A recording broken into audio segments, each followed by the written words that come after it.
times have you signed and filled a document online instead of having to do it on paper? This is especially more valuable during these unprecedented times. Well, this kind of technology is exactly what my guest today enables. Hi, I'm Prisha Agarwal, and today I'm in conversation with Apoorva Tyagi, head of product at SignEasy, a cloud-based solution to sign and fill documents from phone, tablet, or computer. She's based in Bengaluru, India, with 3 publications under her belt.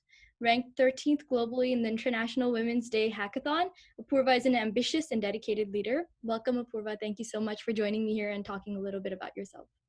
Thanks, Prisha. Thanks for having me. Great to be here. Yeah, so how are you? How are things in India? Good. It's a new normal. Everybody's adjusting, but it's been okay. Yeah. Okay.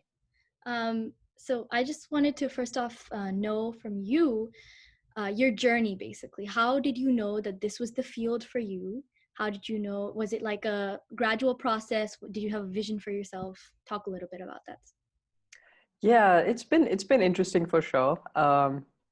When they say that product management is not something that you can kind of learn or plan for, there's no MBA school, I guess, or an MBA degree for product management. It's true because it's very, I guess it happens very organically for most people.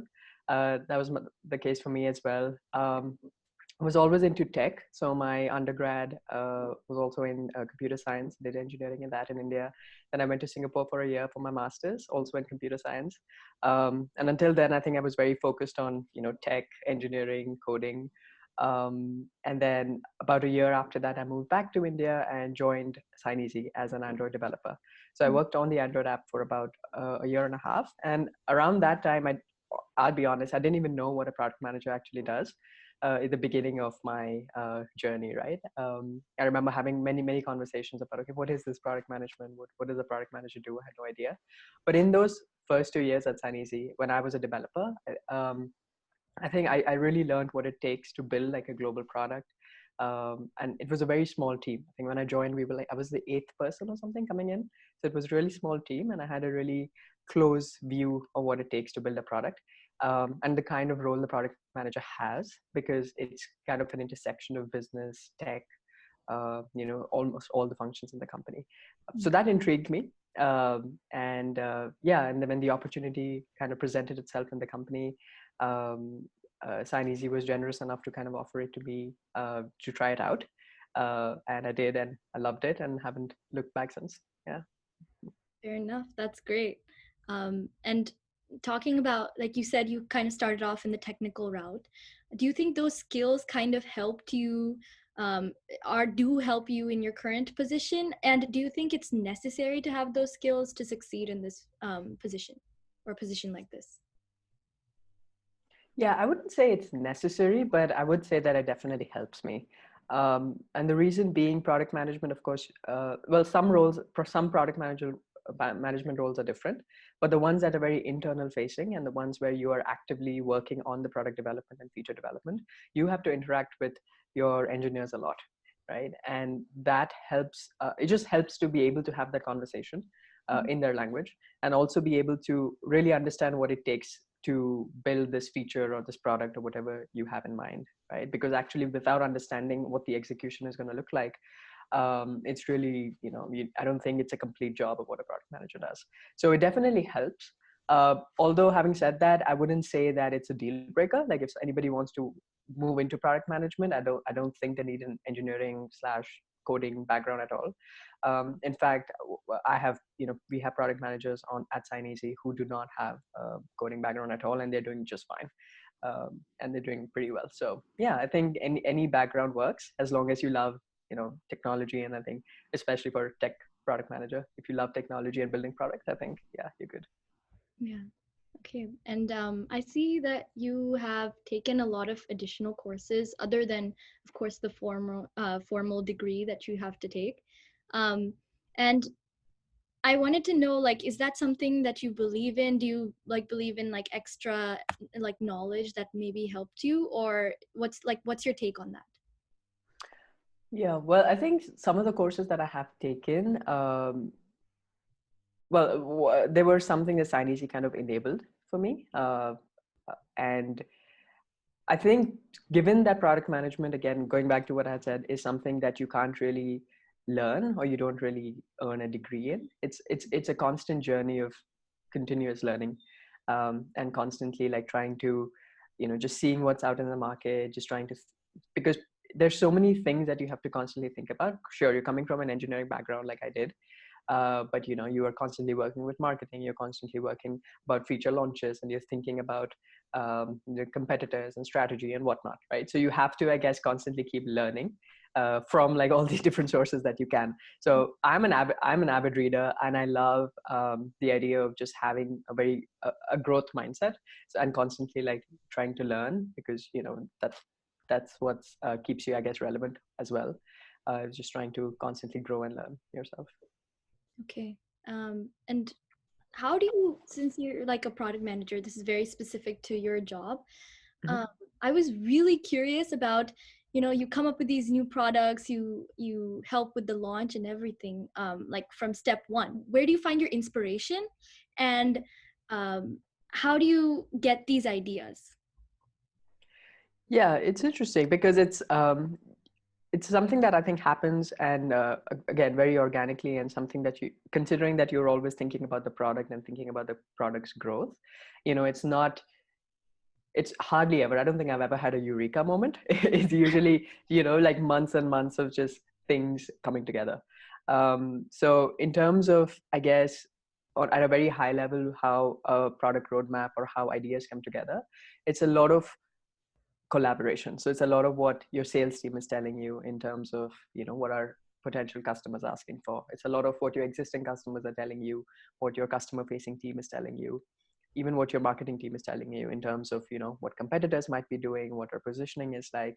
Uh, and also like the engineering design teams, what they are telling you in terms of, okay, this is what we need to focus on this and build.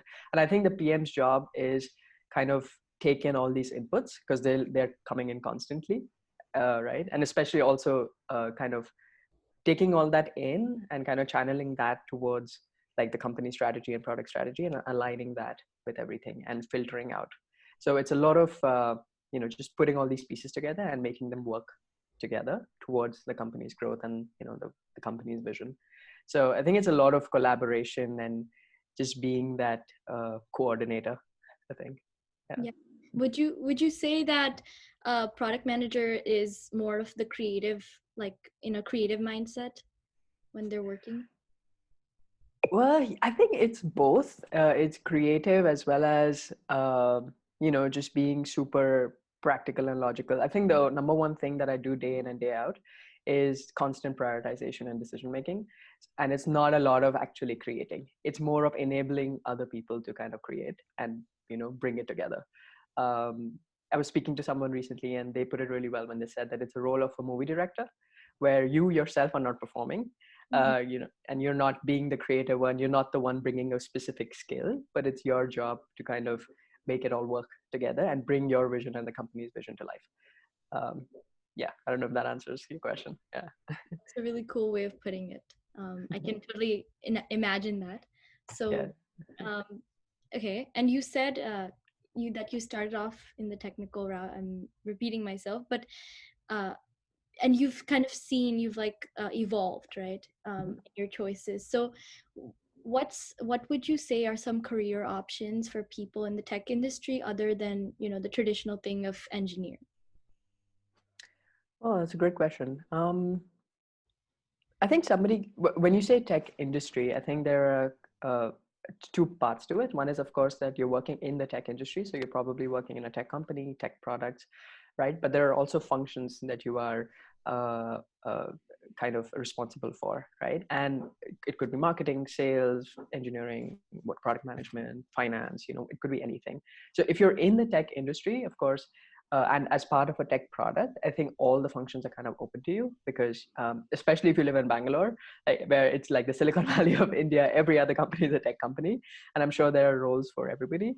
But if you specifically want to work on tech products and in a role that is focused towards tech and actually building that technology, I think there are probably a couple of routes that an engineer can take. One is of course, core engineering, like you said, so development and growing in that path. And it could be going in the architecture route, kind of growing into like the architect of the tech product, or it could be product management, definitely. And I think that's kind of the decision that I had as well, and I was presented with: do I want to grow in the tech route, or do I want to go into product management? And these are probably the two most common routes that any engineer would take. Okay. Okay. And I mentioned a little bit about this in the intro, and I talked about how what SignEasy does, making everything virtual, is especially useful right now because of the current situation. So what's like growing and upcoming in the industry, particularly products like SignEasy, how is it going to transform the workplace, basically? Yeah, I think that's a great question, Prisha, because I think what we're seeing since, I guess, March, and since this entire situation happened, right? Of course, we've heard of products like Zoom, Slack, a lot of the collaboration tools that kind of help you do your work at home and help people connect. Of course, all of them saw this massive growth, right? But what we are seeing in our industry as well, electronic signatures are definitely one of those products that are seeing this massive growth as well. I've actually written about it recently as well, but the kind of growth that we've seen in the past 2-3 months in terms of people trying our document more, a lot of industries, especially like healthcare, education, there are a lot of new industries that are kind of adopting e-signatures as well, and this has definitely like accelerated I think the adoption of the industry and the growth of the industry a lot. So it's very interesting times. E-signatures are definitely something that I think more and more people are realizing how easy it is. We have like testimonials from customers who are just saying that, you know, like this was life changing, and I'm never going to go back to you know, paper. So definitely, yeah, we are seeing a lot of adoption, and I think e-signatures will become the norm even more so after this situation. Really great. Okay, and lastly, my question for you is, what is your advice for the next generation of leaders? Wow. I'm hoping I'll be the next generation of leader too. But no, but definitely I would say that what kept me, I'm still learning and I'm still growing for sure. I don't think I'm even close to, you know, being a leader in like the true sense yet. But I think what keeps me going and what keeps me motivated is definitely this idea of constant growth and self-growth, right? Like you can never be complacent, and you have to constantly keep learning and growing. And there's so much to do out there in terms of like to read, you know, there's podcasts, there are amazing people writing, there are books. I think just constantly keeping that mindset that you have to keep growing, call it growth mindset, I guess, there's a famous book about it as well, I think is super relevant, and it's something that will really set you apart as well. So I would definitely tell, I think, future leaders, myself included, that to keep yourself relevant and keep investing in yourself. Yeah, especially right now, there's literally everywhere you go, you can find some type of resource that you can use to learn something from. So that's really great. Thank you. Yeah, absolutely. Yeah, great advice. Thank you so much again, and have a wonderful day. Bye. Thanks, Prisha. Bye.